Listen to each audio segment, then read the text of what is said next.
নিয়ে যাবে। তুই তো ব্রাহ্মণ, তুই মন খারাপ করিস না। আজ সকলের মাথায়, আজ সবার মাথায় দিয়ায় হাত বধূ বাহে আসলাম।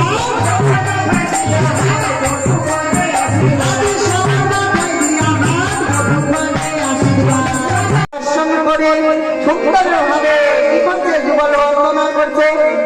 আজ এই সূর্যপূজার লীলা মাঝে আজ ঝুলন লীলা দর্শন করলেন, আর এই সূর্যপূজার মাঝে জলকেলী দর্শন করলেন, আর কি করলেন এই ফাল্গুনে দোলে লীলা, সমস্ত লীলা দর্শন করলেন।